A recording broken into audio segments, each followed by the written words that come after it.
Material for the brain. Conversations for thinking bodies. In this show, together with our guests, we explore different ways in which we can develop a meaningful relationship with our bodies and minds and respond to the current state of the culture in a quest for more integrated and embodied perspectives. Hello and welcome to Material for the Brain podcast. Today's episode is coming back to the typical thread of the podcast in which I'm discussing the meta topic of embodiment and how it affects our lives. And my guest for today is Johan Nilsson, who is an explorer of the natural sciences and arts. He's a trained gardener and teacher in biodynamic farming, gardening, and permaculture design. He is also a contact improvisation dancer and teacher. In his work, Johan opens a space in which we can learn more about our individual bodily system through the study of larger ecosystem, and through that cultivating our empathy to the larger system based on our own somatic experiences. I have met Johan in 2015, and I have found both his personality and integrative approach fascinating. In our conversation, we talked about our sense organs and how they come into play in both dance and farming. We talked about biodynamic farming and how it relates to a personal process of growth. We talked about the problem of scaling things up and how it affects our ability to relate and stay connected to both mind and heart. We talked about alternative views for the common perspective of there are too many people on this planet, and how these perspectives relates to our value system. We talked about how embodiment is fundamental to work in general and much more. It was a real pleasure to dive into this conversation with Johan and to look at meta problems that affect and connect us all. I hope you will enjoy it, and without further ado, here is Johan Nilsson. Hello, Johan. Welcome to my podcast. So nice to see you, my friend. Hello, Matan. Nice to be back in a better setting, let's say. Yeah, we have a pretty cool line composition in the background, you with this golden and white. Where am I catching you actually?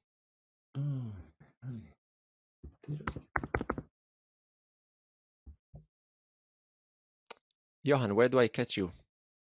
Where are you? You catch me at home, at our present home. I think we have big dreams for the next year, let's say. But right now we are 1 hour and a half outside Stockholm, south countryside on a farm. And last time we had a chat, we had just moved here, so we are renting house and land on a farm with 2 other families. So we're 6 grown-ups, 5 kids, and some small animals. And what are you busy with nowadays? Actually, I'm mostly busy working for the municipality with gardening projects. So that's been a main task for this year, setting up small edible gardens for kindergartens and schools and after-school projects or elderly people. So I'm deep in politics and in service of the city, which honestly kills my inspiration. Oh, really? But being outside, helping people and arriving with knowledge and gardening tools, and they treat me like Santa Claus. That's a beauty. Yeah.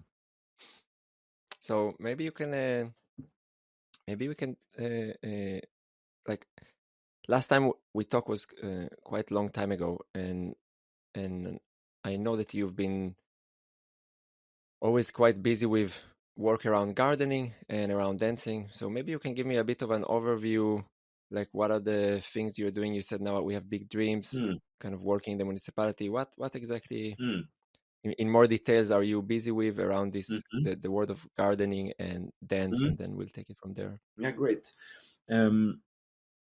I think with intention, like having intention for dance and for gardening kind of started at the same time for me back in 2004, let's say, when I took a decision that I wanted to learn biodynamic farming. So I went to an anthroposophical school of gardening for 3 years, and really deepening my practical and theoretical knowledge of gardening and farming from Steiner's point of view and contemporary people, of course. And at the same time, I had just started dancing more regular, and when I moved to the gardening school south of Stockholm, I started to take a lot of dance classes. So 2-3 times a week I went into Stockholm to practice in the evenings, and every morning before school I basically went up early to practice on the floor. What form of dance did you learn? Then it was contact improvisation. Contact improv. Yeah, Okay. so I had just discovered it, and prior to that, I come from fire performance. That was my practice. I did a lot of street performance and fire-based performances, and I just realized that spinning fire was boring when it became too technical, and it was amazing when dance entered. So that was my entrance to dance. And contact improv made perfect sense to spinning small weights with fire around your body, and then just translating it to spinning body parts with weight traveling in space. That was a nice bridge. So I had actually a few years when I hesitated if I should quit gardening school and enter dance school properly, or I should stay with gardening and keep dance as a passion. And that was actually my final decision. So I kept on studying gardening, and at the same time I danced as much as I could every holiday and a few times a week. And there was a beautiful bridge of the maybe imaginary world of contact improv, kind of married the world of biodynamic philosophy. So the images of nature, or the way you talk about nature in biodynamic farming, was easily translated to how people talked about my body or the body as we enter dance, thinking of gravity and weight and things. That was a beautiful marriage. Could you elaborate more on that? Even if it's a bit sidetracked from the story, I'm just curious. Yeah, but let's say when it comes to learning, I'm a person that learns by seeing images or drawing images. I'm not a person that learns by listening. That's my worst sense organ for learning. But if I can see pictures or images, or a person has a language that is filled with images, it makes sense to me, and I can translate that into my own paintings or drawings. And when I started to learn contact improv, my teachers used a lot of a language that was full of imaginary and images. So I learned very fast. They would basically say or show something, because I also learn by seeing and doing. So I have like embodied way of learning and image based or visual based.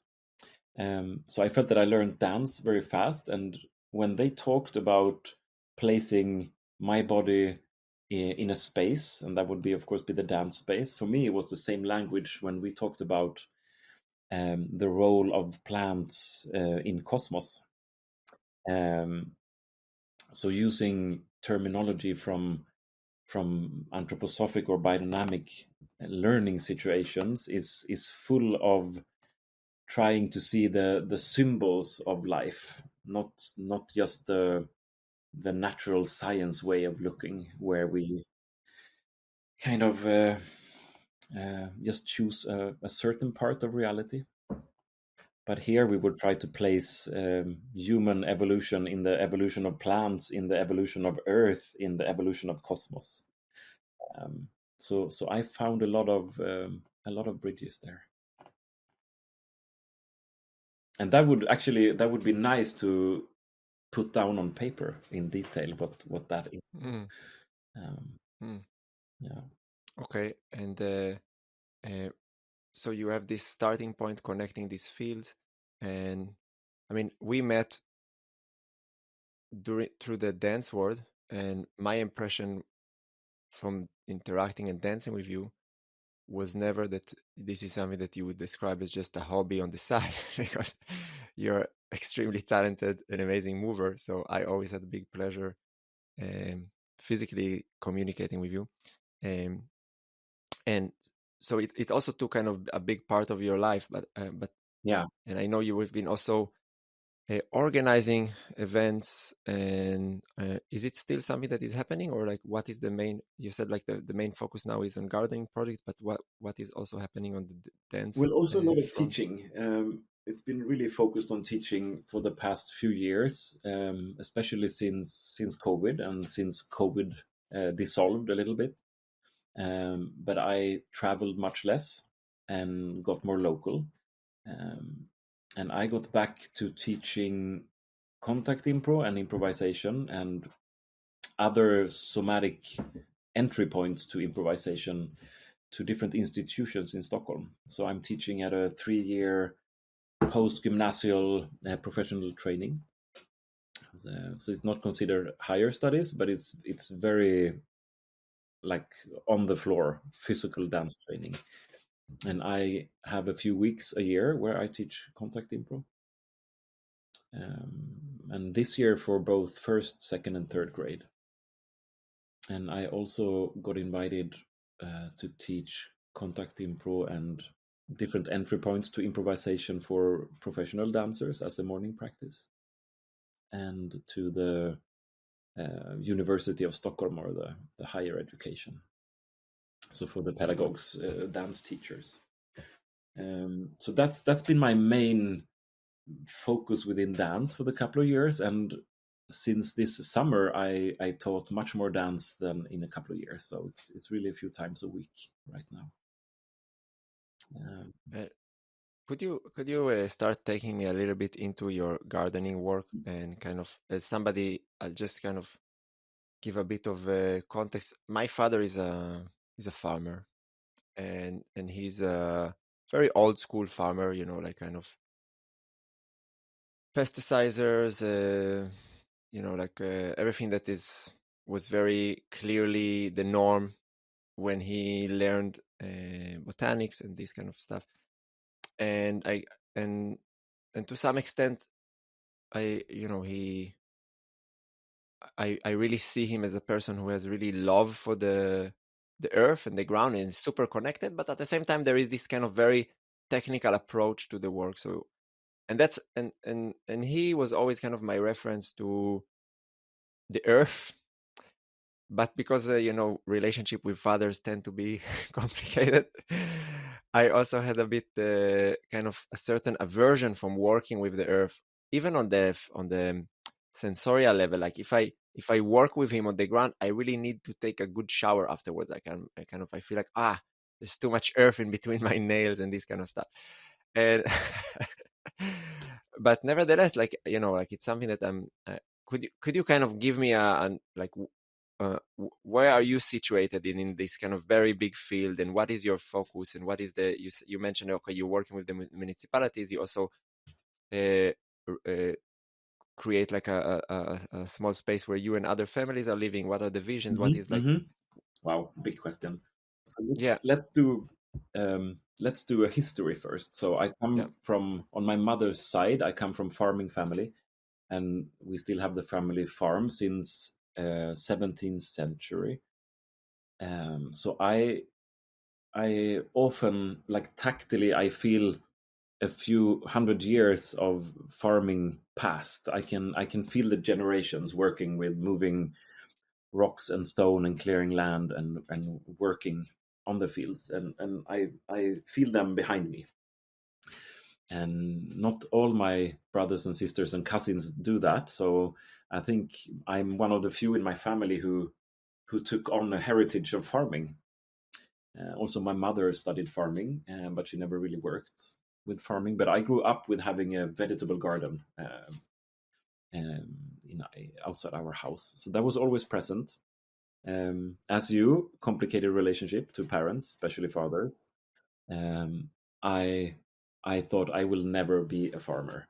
Um, And even though I had that feeling, I worked with organic farming from I was 14 years old until I was 21. So every summer holiday, a lot of weekends, I took my bicycle 10 kilometers to a farm, a quite political or radical organic farm.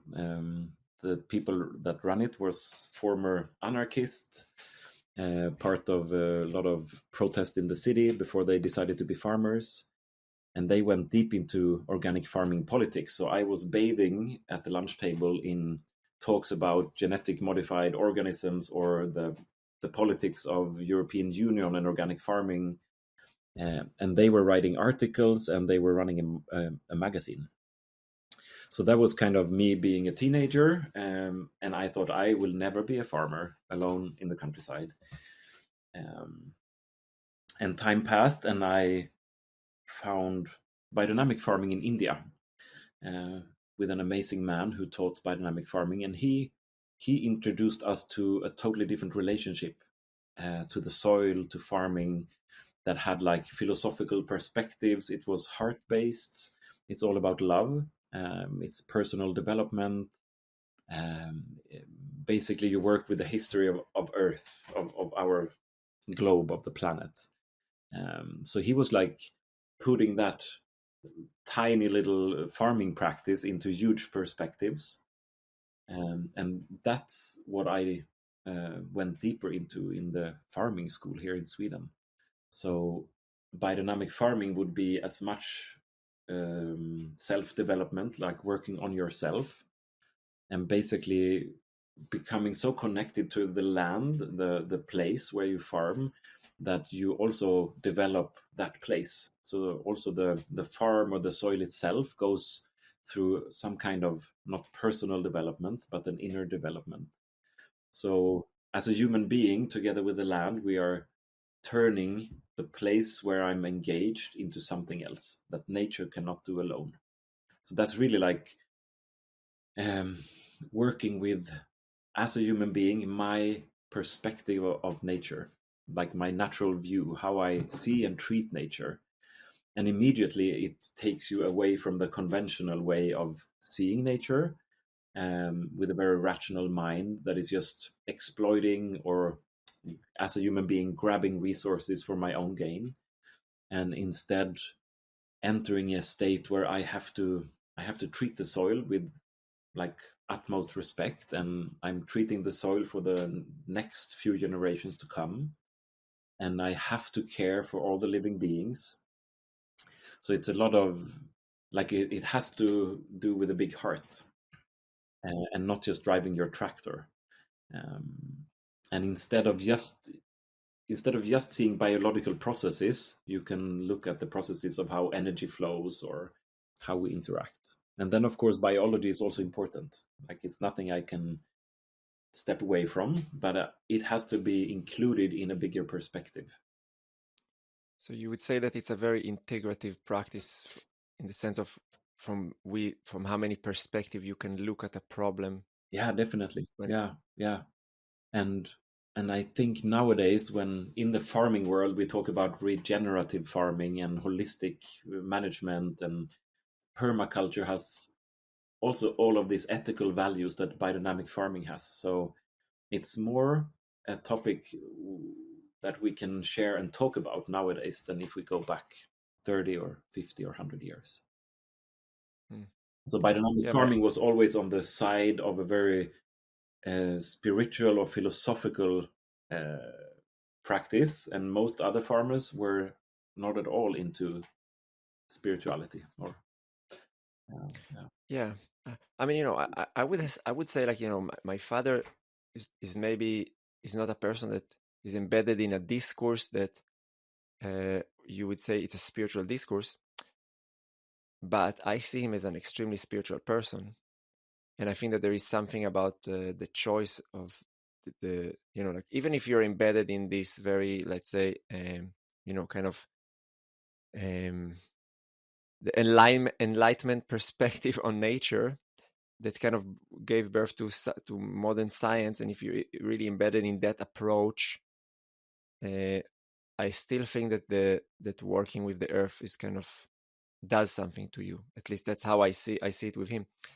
And I feel like that it's like it for me. It starts with when I walk with him in nature, and that's something that my wife really loves about him. He just has this constant wonder, it's like he's just, oh my god, look at this blooming of this. And for him, like, all the flowers have names, and they are like coming from, like, he knows all the different classification, which for me is like it's just a flower is a flower, but nevertheless, like, but he really gets excited in his heart like a child. So I think that he has like a relation to the natural world that I don't have this developed in my life.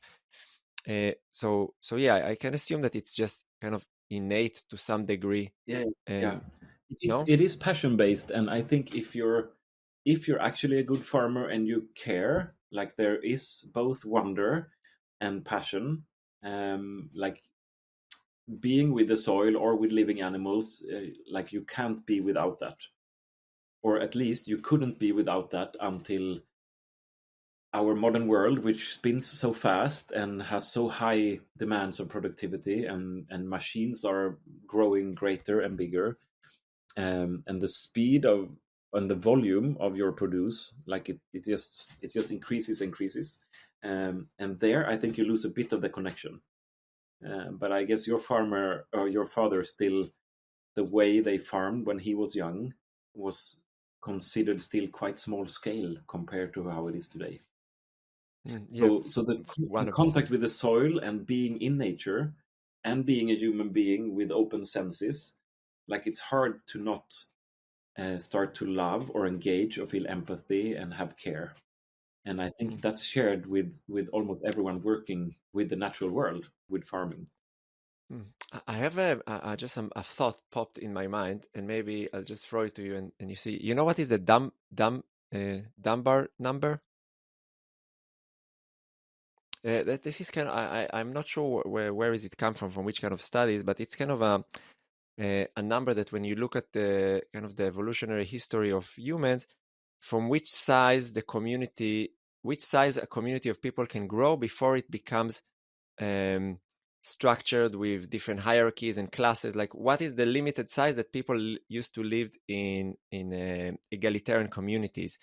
And it's also like the number that you can kind of comprehend the people around you on, to some extent, on a personal level. And I think the number is around 150 people. So like, if let's say if you have a structure and you grow it more than 150, the relationship between the individual will change dramatically. So a 2,000 employee company is very different than a 100 employee company in the. And now, it just, when I hear you speaking about my father and the size of his farm, etc.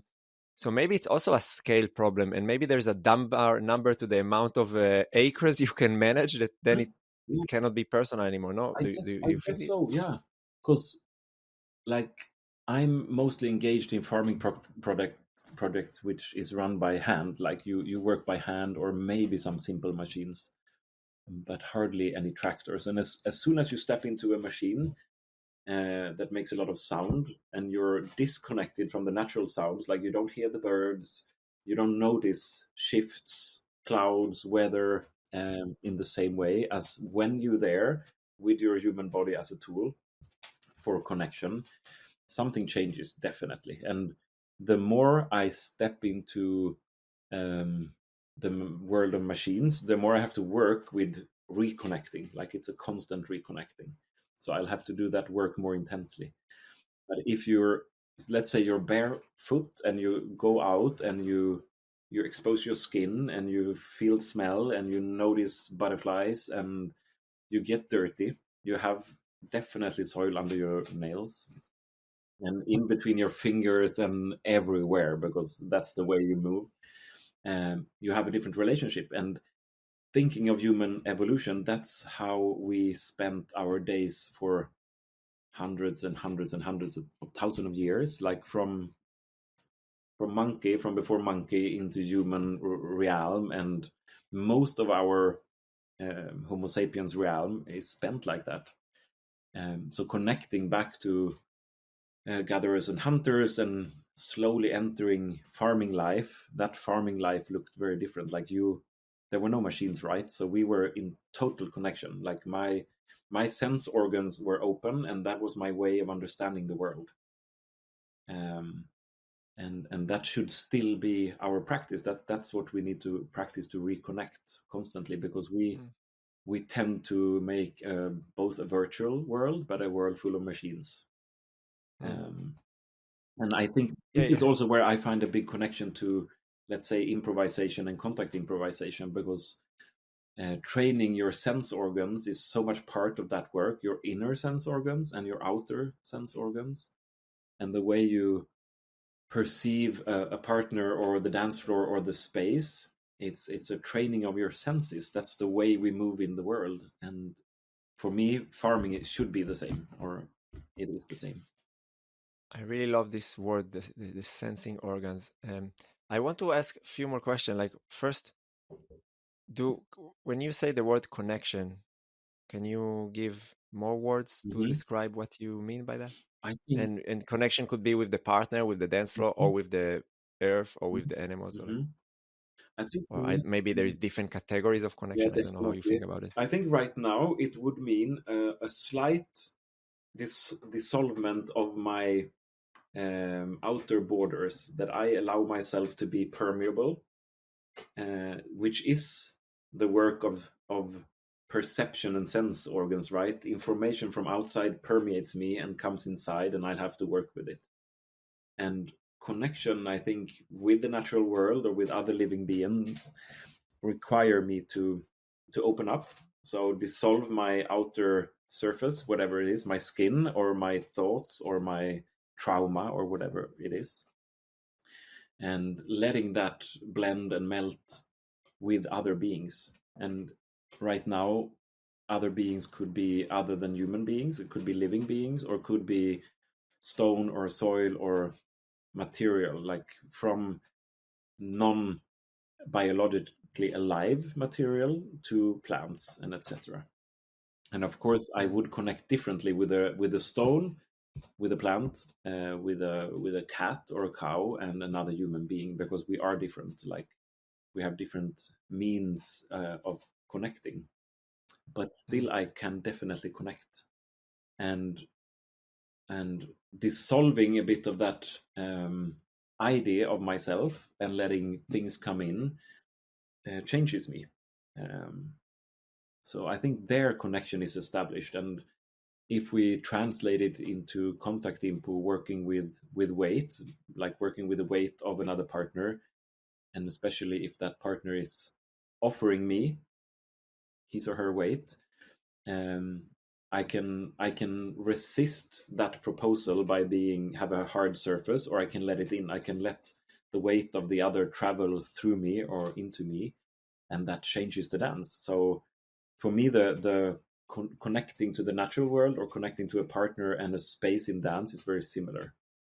It is a work of me opening up and perceiving, and then creating some action.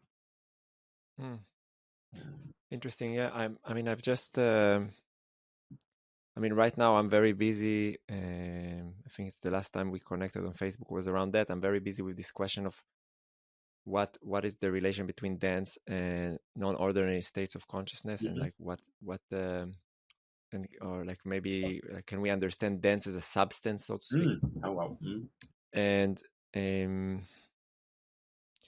And just last Saturday I had the opportunity to perform again after many years that I haven't performed in front of people, and I had a very, very strong experience of connection, and kind of as like very similar thing you described, that certain aspect of my body mind in the environment dissolves and enables me to really feel the connection that is always kind of there between the people, myself, and I was kind of wondering, like what, like if you're talking about something like that is very also connected to outcome, like farming, like, okay, let's say, like I have a certain there is something also that is very grounded in like very basic needs, no, like food, in comparison to dance, that I feel that it's like really the space where we can kind of flirt with the transcendence, so to speak. And like, so in the dance, like I can dissolve meanings, I can dissolve words, I can dissolve, and I can dive into my body and sensation and kind of go through this process. And how do you relate it to something that at the same time needs to be operated also on this rational level? Because I think that when I think about connection, and if I go just a very naive example, if I go with my wife on the mountains here in Austria, and I feel that there is a certain layer in my perception that already perceives things through the knowledge I have on the reality. Mm-hmm. And then I become this kind of disconnected Mm-hmm. observer. No, it's Mm-hmm. like, this is a type of cloud that appears in this season because, and I have all this information, Mm-hmm. rather than trying to do maybe something I would say, like, to feel myself with the cloud. Mm-hmm. Mm-hmm. But and for me, it's still like I feel like there is a question about how to integrate it, because at the end, like if you have a farming project, I guess you're also interested in having something to eat at the end of the day. So how do you make sense of this appearing to be dichotomies between this kind Mm-hmm. of? I think what you describe now is it's a reality that I'm in. I'm processing this constantly, and what you describe as like objectifying, like rationally interpreting a cloud and trying to put it in a certain flow or meaning with our rational mind, like where we used to place natural science, right? Um, I think Martin Buber described this beautifully, like back in, let's say, 1930s. I think he did his PhD, philosophical PhD, that was called I and You in English. And he was describing two realities that are constantly present in me as a human being. It's the rational side, where I treat the other as a you, as an object with a distance to that object. I can analyze it. I could eventually also cut it and measure it and weight it and like really do the work of natural science. And that's a part of me being a human being. Like I have that possibility. But on the other hand, I also have the possibility of becoming an I. Like I can melt with that rock or that tree, and I am the tree. Like there is no difference. There is nothing in between. And Martin Buber says that if we cannot be in both of those states and in between them, we are actually not real humans. So if we are only in the rational side, we have left out something of being human that would eventually be connected to the heart and to empathy and like another deep level of connecting, and then turning into just a rational thinking brain. I'm not fully human. And if I'm dissolving into a relationship and I cannot rationalize, I'm not either human, because then I float away from having this shape. I'm something else. Maybe I even leave my body and become a spirit. So we as human beings have that beauty of being able to move in between these different states, and our work is to know and be aware in which state I am, and also doing the work of placing myself in the other state. So let's say I do a lot of, like, I have to seed, I don't know how many thousands of carrot seeds today, and I actually need to do it today because tomorrow I have to do other things. And I cannot be only in this like really floating experience of the now, because I might get lost and do something else, right? But doing that, like, how can I work with presence, like with different states of presence, and how can I work with connecting and sensing the other, even though I'm very efficient?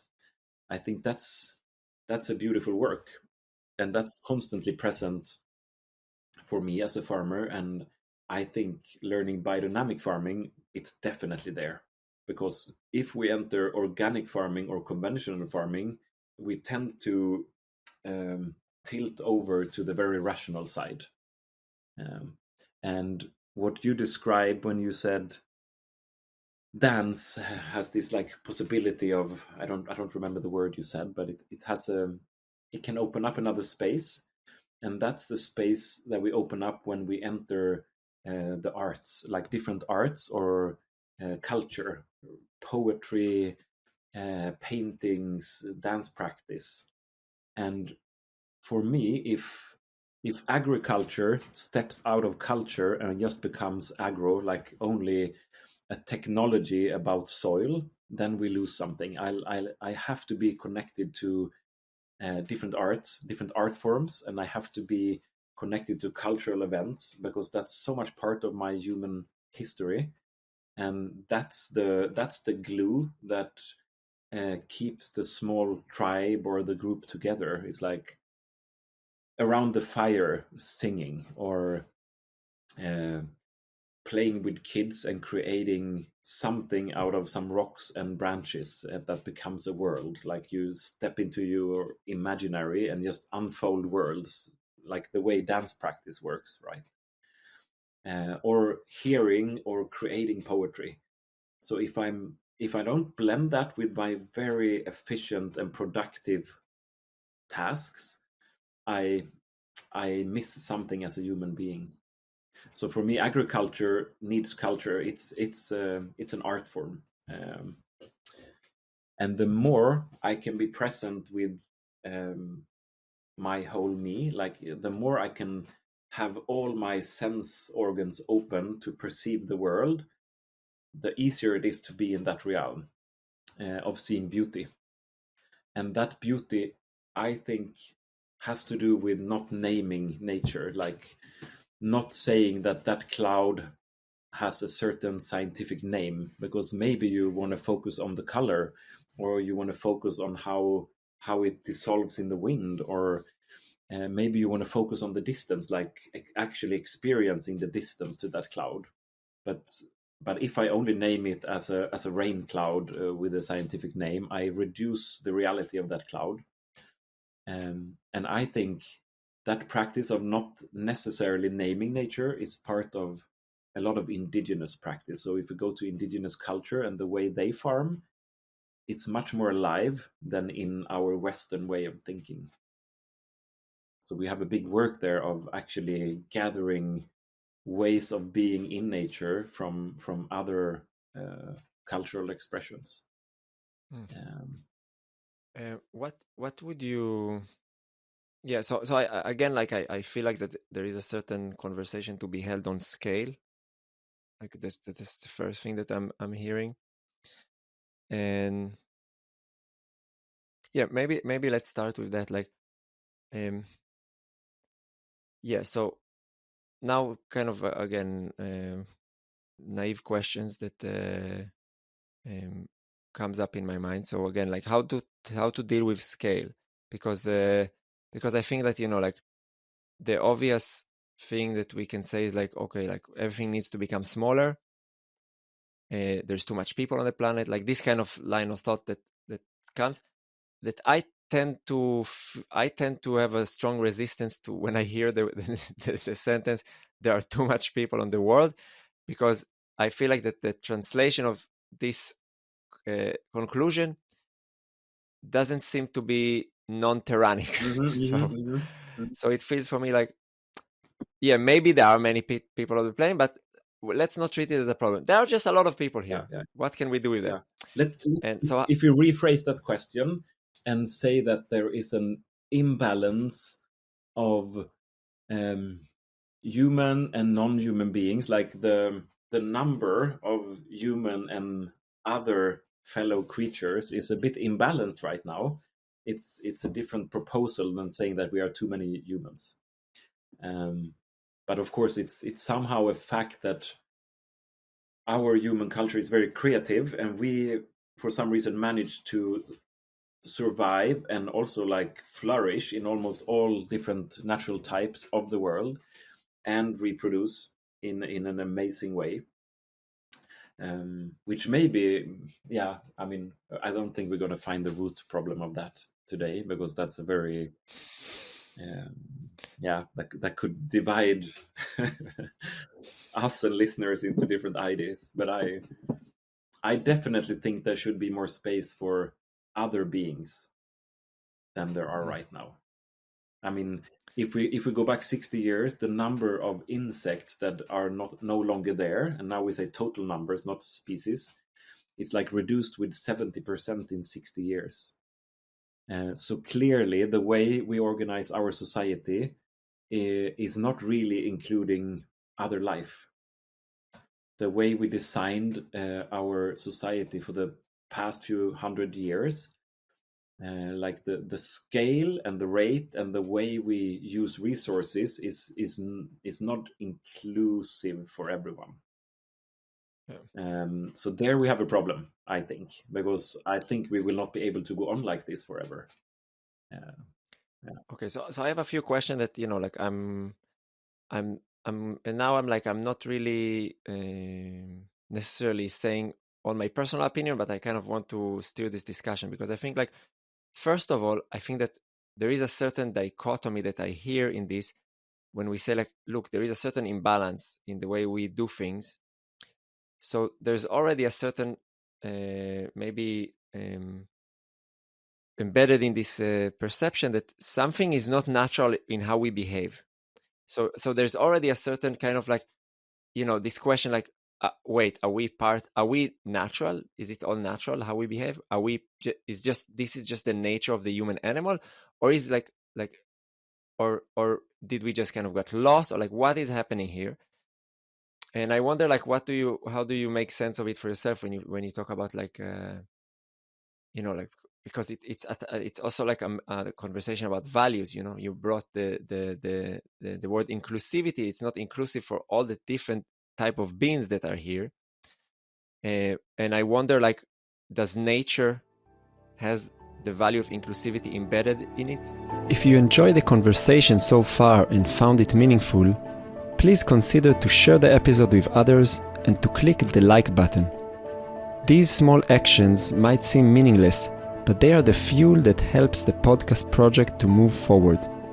Your attention and time is highly valued, and we would love to hear more about the insights you might have from listening to this episode. And please consider to subscribe to the channel to be notified for all future uploads. Yeah. We could get into some dead ends of thinking here. Definitely, no. It's challenging when we start to talk about natural or not natural behavior, right? Because I definitely think that we are part of nature. I'm nature and I'm natural, but I also see that the difference of me and animals is that I have the possibility of choice making in a different way. Like, most animals are still acting out of evolutionary patterns and instincts. Like, and for some reason, human beings developed something else, which makes us make amazing choices. And then probably it's something there that we got this. I don't know if it's a spiritual power or the way our thinking could evolve, that we can stand in front of a problem and say, either I go that direction or that. And most animals would still go by instinct and evolutionary history. This is how this animal acts and reacts to environment. And I guess in the past we did some choice making that was quite radical, but definitely not for the good of all or the best for everyone. And also, likely we could connect power and money to different of these choices. Like, certain people were having more power, and they could push through certain ways of thinking. So thinking of the way, like, Western thinking for the past few hundred years, since Descartes and like the Cartesian way of dividing our mind and body and mind, like, it affected how we act and interact with the world, and we created an amazing welfare. We've been able to gather a lot of energy from nature for our for the good of us, but not for the good of nature. And it somehow we're at the point where we are reaching ecological limits, right? Like we've been sucking out energy at the speed and a volume that actually it's not possible to go on. So it start to affect the well-being of me. So probably I'll have to step back and consider what it is to be human and who am I going to include. Like, so in that way, if we would continue this discussion, I would probably be really critical to what is happening with technology and artificial intelligence, and people want to move to the moon and so on. I think they're totally lost. I think most of these people are not connected to their heart and to the well-being of other species. So there, I think there is a worm in our thinking, or a virus. I don't know what it is. Yeah, there is a maybe that's kind of comes from a certain way my personality is structured. Maybe some people will say it's like a trauma response. Nowadays, it's a very common way of understanding it. But I have this ability to, on one hand, really feel, but on other way also like really disconnect and think and analyze. And when I hear you, there is these two voices kind of coming in my brain simultaneously. And there is one side that, like when I'm, for example, spending time, let's talk about dance. It's very easy for me to use this as a metaphor. I don't know, if I'm in a room, yesterday I was teaching a class for my students, and we just played with some whatever task in improvisation, and there's music, and I feel my body, and I also feel my emotional body, and I feel gravity, and I feel the connection with others. And then yesterday came a thought to my mind, like, what a beautiful way of spending time on this planet Earth. Like I'm just moving my body and connecting, like that's it, without any thought about improving anything, or like, just like I'm just spending time living right now and being connected. And that's something that, like, I think like it's definitely the reason why I teach dance, because I feel like there is such a disconnection with so many people who are just never taking the time to just be in connection to life, not through some kind of video games, I don't know, like consuming something, just with whatever it is. And on the other hand, I also have this feeling and this intuition that, like these powers of technology and evolution, they're like, it's like tsunami waves that are like constantly moving forward, and like, and like, as you meant, you brought this like this kind of the AI, virtual reality, robotics, more complicated machines, and then I'm trying to think like, okay, maybe that's evolution in play. And like, okay, like we had this phase of hunter gatherers, now then we have this phase of the small agricultures, we came into industrial, and maybe in 200 years there's just like a weird connection between machine body, human body, or we just exist in some consciousness sphere of virtual reality, and I'm just kind of a dinosaur that is very attached to its physical body. And I don't know, like I have my intuition, but I'm also like really, because I feel like you and we are in the minority. Yeah. Like how to deal with the fact that most people are not really interested in that. I mean, yeah, I guess I got so many thoughts. I can definitely connect to the experience you had of like, wow, how beautiful to be human just here and now, being active in whatever, like you were active on the dance floor. And I think there is a reason why, for example, yoga and meditation, mindfulness has spread so much lately, because there is a huge need. I think that in a simpler society with smaller groups of people, with more connection to the natural world, like as a farmer or as a handicrafter working with your hands, you were actually quite more often in the experience of the now, like the presence of the now. Like you were feeling that feeling like, wow, I'm here, I'm active, I feel myself, and my body is my tool, and my moving body. What if I farm or do handicraft or do arts? I'm acting with the skills and the construction of this human body, and there is a beauty to it, and we can experience it and appreciate it. And I think in, I don't know, maybe it's the last 100 years, our society has taken another path, and the clear experience of presence in the now has not really been there. It's a lot about being present in the future, like having fantasies and ideas of development, right? Um, and in anthroposophy, they talk about three states of presence: the presence of the past, which is memories and experiences. Like that's what created me up to this point. There is the presence of the now, which I think we often enter in a healthy dance practice, where we work with our senses and our moving body, and suddenly we're like, wow, now I feel it.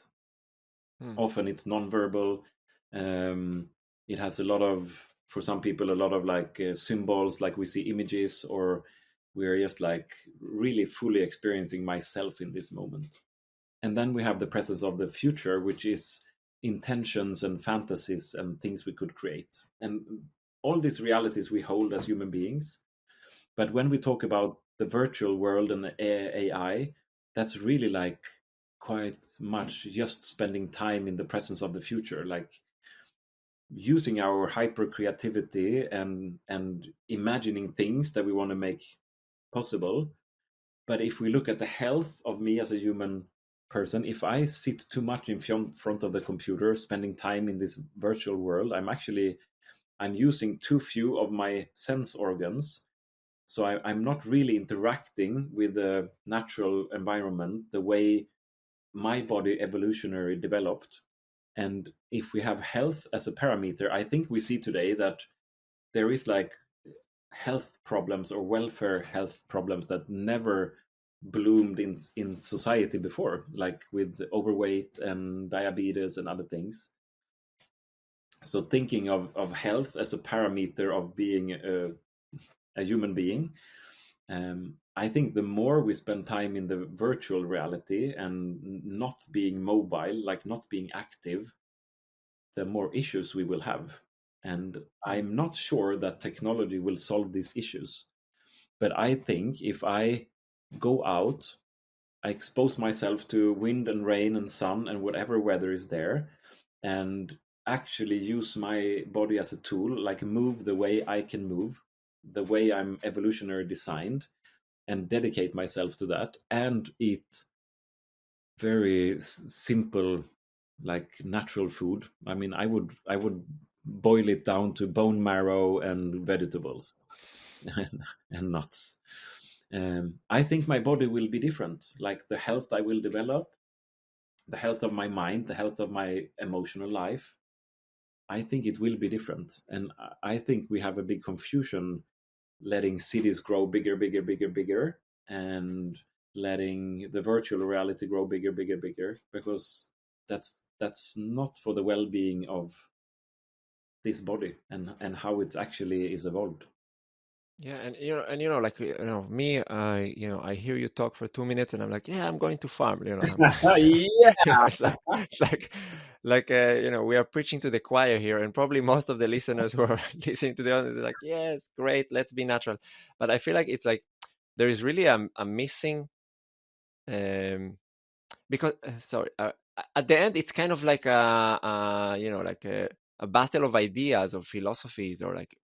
And at the end, we are competing on that level, whether we like it or not, with opposing ideas that sometimes it almost feel like as if we are powerless, because like how can I compete with the vision of the future with a guy like Elon Musk, that has a very different vision of the future, but at the same time, how can I also remain to some degree humble of not knowing what is the experience of a guy like Elon Musk. Like I just recently heard that he's training in Brazilian Jiu-Jitsu. That made me feel like, okay, there is some embodiment there. And and it's also like I feel like, yeah, and there's like so many completely different ideas. Like I mean now I'm talking to you in the midst of a crazy eruption of violence in my country, that this conversation for me is a great relief to kind of zoom out and think of things that are a little bit more macro. But I also feel like, like there are some people that believe that, that everything we do on this planet is meaningless, because, the afterlife is what matters. And so like, there are so many uh, uh, different competing ideas. And for me, it's a little bit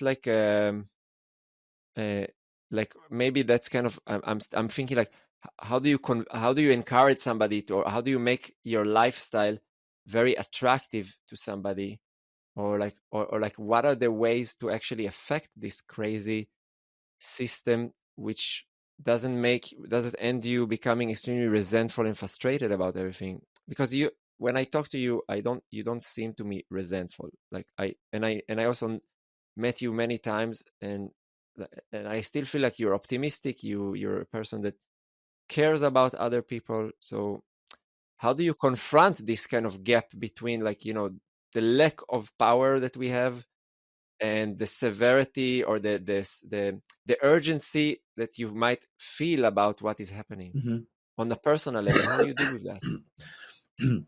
Okay. Sorry. I had a lot of entry points in my notebook. One entry point is that when you asked a question, I don't know, half an hour ago, about farming and a bit where I come from and what I do and what are my dreams, I think we'll at some point soon have to enter what's the dream of my family for next year, because that's really interesting. And we also have to talk a bit about ecosomatics, because bridging the practice of dance and work with presence and with farming or gardening or engaging with the natural world, for me at least, ecosomatics makes a lot of sense. And probably that also bridges to your last question of like how to keep on track, right? Not to be lost and resentful. And as you asked the question, I was looking down in my coffee cup with a lot of cream, and in the center there is a snake. So I see a snake, which is biting its own tail. It's actually like a circle. It's smiling. And a lot of mythologies from different cultures, they have the snake surrounding the world. Like especially in Nordic mythology, there is a big snake surrounding the world and biting its tail. And looking at into my coffee cup, I felt like, oh yeah, we have to reconnect to fantasy, right? Like at least something I think is there in dance, and when we enter a state of like presence of the now, like we start to see symbols and images, and like I place myself in a totally different realm. And I think humankind has spent time in that realm all the time. When we look at the stars and we create mythologies, and I think that would be a healthy practice to do more and more often with everyone, like imagining things and keeping fantasy alive, and actually seeing that beautiful future. And I think, I don't know if it's Joanna Macy or Charles Eisenstein who talks about the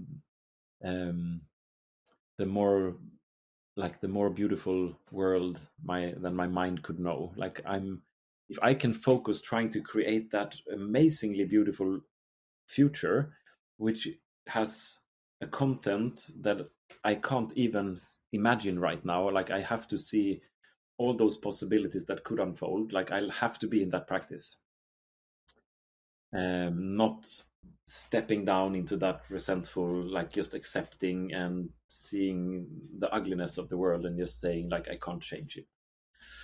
But on the other hand, like as you say, with the craziness of violence in the world right now, it's not easy.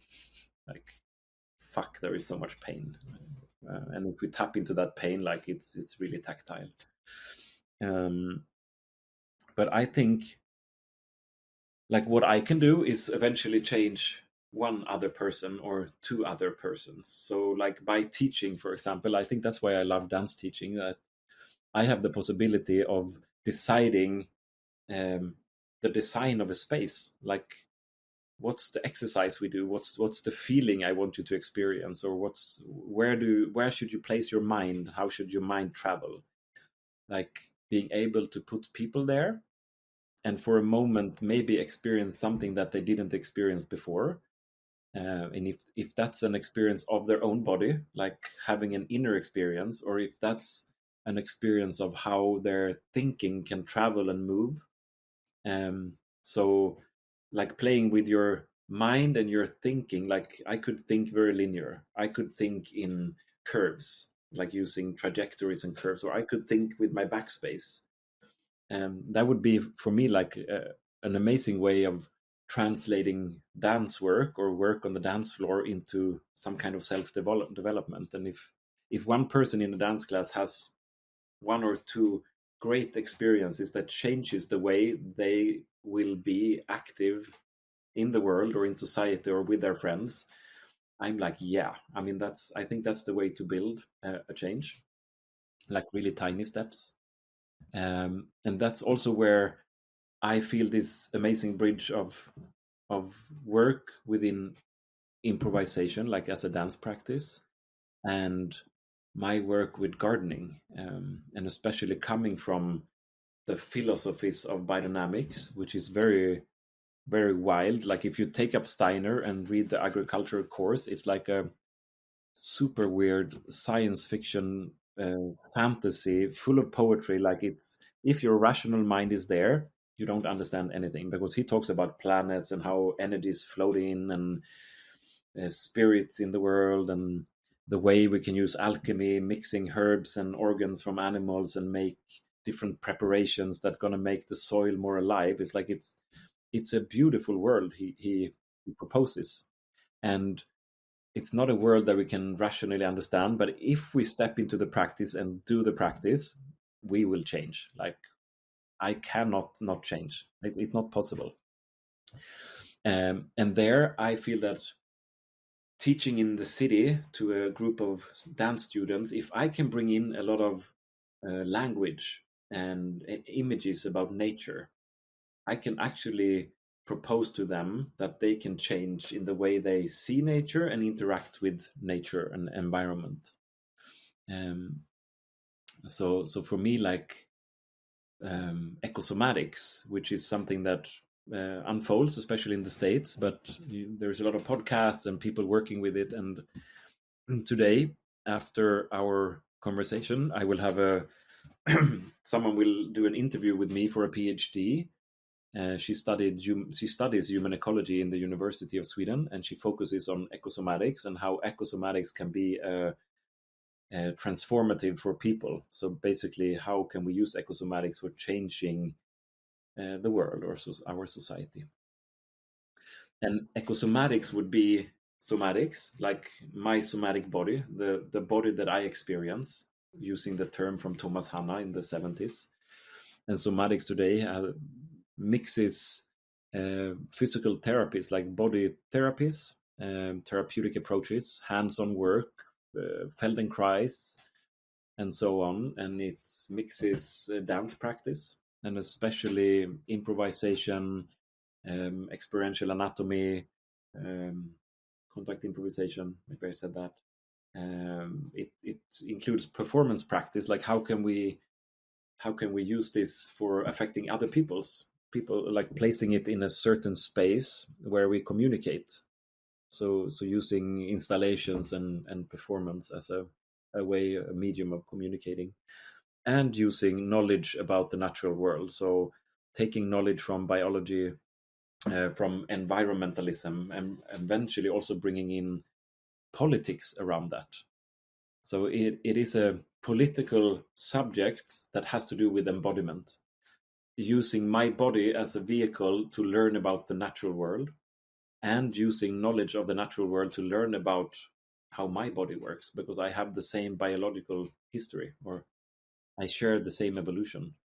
So ecosomatics kind of brings all this together. And when I discovered it maybe 10 years ago, it was like, wow, here I can mix my dance practice with my gardening practice into something that others already named. Um, and I think it's a beautiful bridge. And I can teach ecosomatics to a group of business leaders if I want. And then I just reduce the technicality of the dance practice, or maybe not even say dance, but you work with something else. And all of them did yoga, so yoga would be the perfect entrance point to open them up for another experience. And then I would mix in different language, or I would place them out in a forest, or I would have them crawl in the dirt, like make them have the experience I want them to have to open up something new. Yeah. You know, I had a short period in Vienna here that I was teaching movement education in a technological company called My Sugar, and it's a kind of very innovative company. Like thinking a lot. Like the guy who actually was the reason why I came here is the guy who was responsible about the whole interior design and setting up the space. And he had a lot of like theories and how to like they would have like different floors in the company that enables different ways of working. So you'd have like one floor that you must be in silence there, like different rules, and like certain spaces that are very open and you can move, certain spaces that are more like cubicles, like. And when I talked to him about like kind of the whole world of embodiment and what does it mean to not only design the space, which is kind of, I would say, this is the hardware, but also like you need to educate the software, how you use your body in the space. Like it really triggered him and he wanted me to teach there. And I went for, it was a period of, I don't know, a few months. And then Corona came and kind of stopped this thing. But so I had the possibility to teach people that are not coming at all from any dance background, very different relationship to the body. But again, I felt that like the reason I was invited was already because there was a very strong connection on the level of philosophy and perception of the world. And that's something like, and so I didn't really need to do the bridging. The ground was ready. I just needed to appear somehow. And that's something that I really find within my attempt to do, like kind of bottom up processes of change. I do feel like it's it's very challenging for me to find ways that are not that actually do have the impact to reach out people who might not be already embedded in the perspective that we are talking about. And that's like a, but on the other hand, cultures do evolve. People it's much more common nowadays in the West to people to talk about ecology than it was 100 years ago. So it does happen somehow. Yeah. So even 20 years back, actually. Yeah. So like but maybe it's just something that it's very hard to see from your individual experience. Like, what is the actual impact of the work I do? And so could you maybe actually start sharing like the work you do? Like what's the vision? Like what is happening in your? You said like there's big plans. I mean, I actually enjoyed coming out of COVID and being more local or localized after spending quite many years traveling and having great experience and joining great workshops and festivals and dance practice.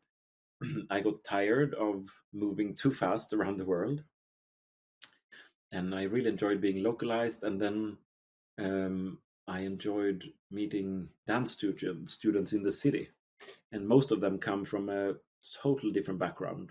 And most of them that I meet, they learn jazz, modern, musical, tap dance.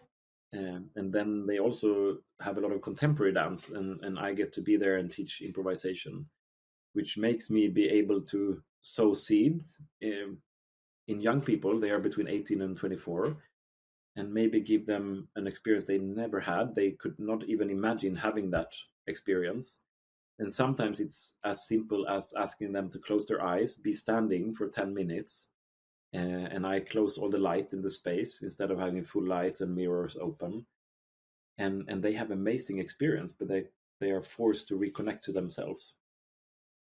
Um, so that's definitely part of something that I do and enjoy, and meeting these dancers that are trained to go out in a quite tough dance world with a lot of competition and auditions and city-based life, and say to them, no, I also work with dance, and I live in the countryside, and I prefer spending 80% of my days outside working with the soil. um, I still consider myself, nowadays, I still consider myself a dancer. That took many years as a farmer to say that I was a dancer. Um, but since maybe 8 years, I definitely see it as part of my professional life. Um, um, so that's something that keeps me active, and I want to keep being active there. It's beautiful to meet dancers on a regular basis, and they are in the dance training. They train their bodies. They're extremely physically talented, and I get to meet them for, I don't know, 9 or 12 or 20 times to give them another tool of being a dancer. um, that's beautiful. And then in the future, I want to come back to teaching more workshops where I can be more free, where I don't have a curriculum, I don't have a dance institution in the city. So I would really like to come back to offer private workshops, and have people come where I can design it however I want. And now coming out of 4 years with a child, she's 4.5, that seems to, at least for me, be more possible, because I spent a lot of time as a father, and not spending time away weekends or evenings. So I really engaged in a lot of play for 4 years. So I see that coming, and I both want to teach contact and improvisation, and also ecosomatics, like really bridging dance work on the floor or in nature with thoughts about nature and environment. So that's one part, and we'll come back to that in a bit. Because the other part of my work is that I'm an editor, and I write articles for our Swedish Biodynamic magazine since 2 years. And I had the opportunity to be hired 1 day a week to write and create this magazine, where I can dive into totally practical technological things about farming or gardening, but also philosophy. So I spent a lot of time these 2 years writing about human perspectives of nature, like what's our natural view or the way we view nature. So I don't know how many pages I've been writing for the article or the magazine, different articles that looks at the history of perspectives of nature, looks at it now, and where we can take it. So I also had the opportunity of actually reading and thinking and formulating myself a lot, which is an amazing scene to perform in, like perform with words. And what happens by doing that, I think that also happens when you dip into ecosomatics, is that you change. Like, I'm not the same person as I was 2 years ago. I'm definitely dissolving some of my hard layers, and for me, I dissolved a lot of like this hang up that I'm a human. I'm much less interested in being human nowadays, and I'm not really concerned of creating the best possible future for Johan, the identity I have as a person, but like heartfully dedicating myself to to nature and soil and love and like trying to build a more beautiful future is much more interesting than thinking of my professional life, for example. And I also noticed my relationship to death has changed. Like I'm not really concerned if I'm here or not here, because other living beings will be here. And as a gardener working a lot with composting, it's like the beautiful practice of death and life, like decomposing matter to create the base for new life to appear. It's like a yearly or a daily process in nature. And to be able to work with that as a human being and contemplate death, and also having this dissolvement of that I have to be something professionally or the identity or whatever. This has really changed during this period of writing and working with ecosomatics. And I love it. I would definitely always go for the well-being of myself and my family and nature and the close nature around me and the bigger nature. So if my work tasks is not checking in all these boxes of a lot of care, I would say, no, I'm not going to do it. And I like that. And coming to the dream of our family, we've been looking to move to have our own farm for many years, and eventually a farm that is also a place for courses, like that could be wilderness retreats or dance. And during COVID, prices raised astronomically around Stockholm, so it's not even possible to buy a farm and to live out of the farm. You have to have another well-paid job and be away for 5 days a week. And we've been processing this, me and my family and other friends, and now we're reaching a decision to move from this area. And I was based here for 18 years, came here for the biodynamic studies and got stuck here for 18 years. And now we are close to a decision, 100% decision. Maybe we are on 98% that we're going to move during next spring down south, close to where I come from. So I'm going to be more close to my parents. And it's two friends who, since 2.5 years, they run a retreat center. So they bought a yoga retreat center and they run it. And for some reason, it runs really well. And it's out in nature, no neighbors. The background scenery is a natural reserve with trees that wasn't cut for at least 150 years, maybe more, full of rocks, lake. So it's like, it's silent. The passes maybe 20 cars in a day on the road. And they managed to run this retreat center where people, of course, come there. So for periods, there is a lot of people and you can work with them and then you're back to silence. And the people running it, the woman is a friend since 2004. We met 20 years ago. She's a dancer. And then she went into yoga and meditation. So that's her practice. And she's a psychologist. And her husband, he comes from parkour and physical workout. And then he got too strong. So he had to open up his chest and breathing. So he went into yoga. And he's really deep into yoga and meditation and Thai yoga.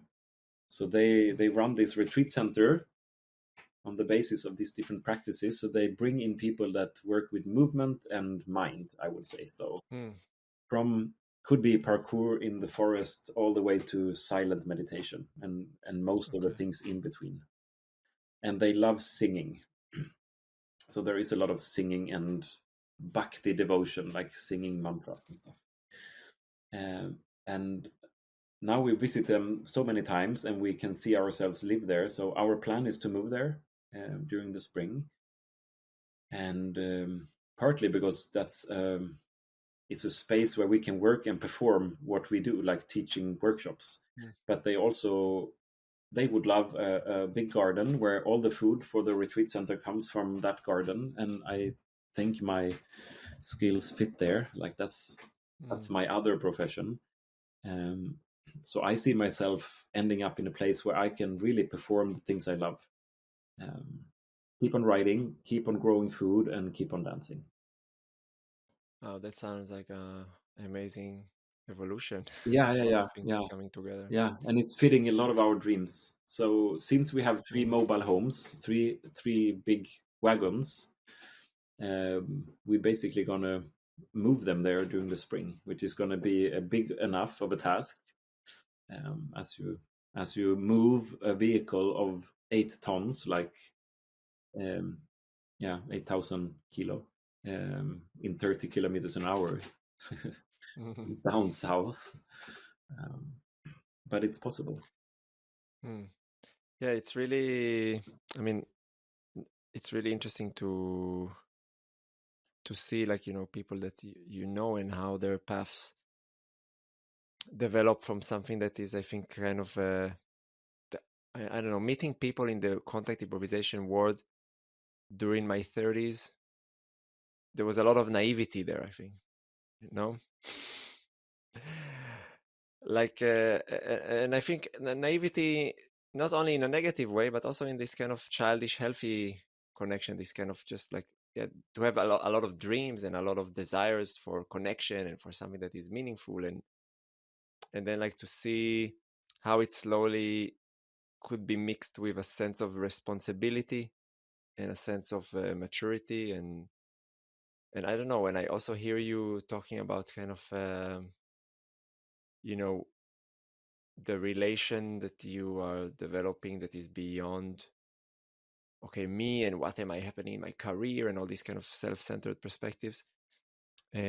Yeah, I really the word that comes to my mind is responsibility. Like how can we grow a sense of responsibility that is much bigger than ourselves? And for me, and I don't know how much you would resonate with it, I think like becoming a father was and still is a big step in it, because then kind of me is extended into a potential future that is more that potentially could outlive me, and kind of and yeah, and I feel that it's to a certain extent, maybe it's a certain also yeah, feeling of having something to to be responsible for, that makes these changes possible. And I feel like that on one end, yeah, there's like a lot of people who are interested in the things we are talking about, but at the same time I see that there's a lot of people who are really not interested in having families anymore, which is another kind of big cultural question for me, that like where is the where did we really lose the basic love of life, that we don't produce life anymore, kind of. And and yeah, like how to, yeah, h- because I just hear a sense of serving in the quality of what you're speaking. Like it feels as if like some part of you wants to serve now rather than to take. Yeah, yeah, yeah, definitely. When me and my partner talk about what we want to do in life and achieve, it's really to serve the well-being of the earth, the soil, all living beings. It's like a shared interest of ours. Like no one wants to um, stick to profession or identity around profession for the sake of the well-being of me and all Mm, around me. So that's a big thing. Yeah. um, and I think that's an open heart that I trained and could school entering biodynamics, because that's really when you read theory about biodynamics, to think with the heart, that's really like a terminology. Like that's a part of the practice that use the heart as mm, an organ of perception. mm, And yeah, I think we if I relate to the world having the my heart as a base instead of my mind, it really creates another relationship and another connection. yeah, no, it's definitely something I also been experiencing recently a lot, and kind of in the last few years, this integration. And at the same time, like I'm also like we are, like I really feel a lot of gratitude for having this conversation with you, because it's kind of again, it's also like a certain zoom out from my immediate reality of like, what am I confronting right now, to remember like, there's like there are different problems in the world on one hand, but there's also like the possibility to envision better futures, because I feel like, like kind of right now I'm so embedded in this, in experiencing reality through conflict, which kind of, the words that come often in my mind is kind of like, but there is no choice. And then when I hear you, it's a very good reminder that our capacity for imagination is maybe first and foremost there in order to never get stuck in this wall of no choice, and like how to practically cultivate that quality. Yeah, that makes sense, because knowing all disasters or pain that is out there or differently close to us, we will always meet that, right?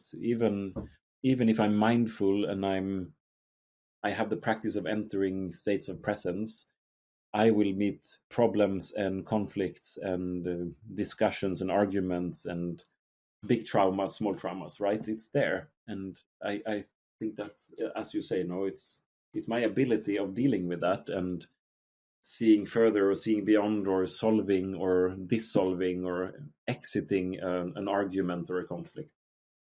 And then some conflicts are huge and there is pain, and probably we just have to go into that pain and feel that pain and bathe in that pain and be part of the suffering. And yeah, I mean, at the root there are fucking crazy men who are in power. There is money and men, and I'm part of the tribe that believes if women had more power, it would look different, because a woman giving birth, she would just act different than disconnected men. But we're not gonna go into that topic. that would be definitely worth the last statement, worth another invitation for the podcast about the topic. Yeah, I mean, definitely, I think there is a certain I've just had an interesting talk up with a friend of mine, maybe just kind of as an anecdote to kind of close it. There is the story in the Bible of Sodom and Gomorrah. Mm-hmm. And there's a guy called Lot. Maybe I mess it up a little bit. So I don't know it well enough, so you can mess. Yeah, I'm just apologizing to all the potential Jewish listeners. Let's have Matan's version of this one. Yeah, Bible. and in the biblical story, Lot is being asked by God to kind of go and talk to the people of Sodom and Gomorrah and tell them, hey guys, you are fucking it up, and if you don't change your ways, I will bring wrath from heaven and destroy you, something like that. And in his attempt to convey the people, they don't really take him seriously. And then God decide, okay, I'm done with those cities. And then when he orders Lot and his family to move away, he told them, like, when you walk away, don't look back, because if you look back, you will turn into sand yourself. And then the wife of Lot, when they walk away, she just cannot, and she turns back, and she looks at like back to the past, and she becomes sand. And like there's the obvious interpretation of like, hey, she just didn't obey the word of God and she was punished. But there is another way to look at it, is that the feminine quality that is always connected to the heart as a quality, not saying that all women are always connected to their heart, because that's not the case, but as a quality, this heart quality doesn't enable you to do these cuts. You cannot just say, look, God said I walk away. I'm still feeling where what is happening. So I'm reaching back, and hair becoming a sand is kind of the manifestation of this connection between these qualities of the heart quality that wants to linger and feel the pain of the past, and the mind that wants to move into a brighter future. And I think that there is something there that is, for me, kind of beautiful and poetic with those kind of... Definitely. I mean, it could be develop that story into thoughts about composting, or intentional composting. Like I'm dissolving myself here and now to become soil to build a better future.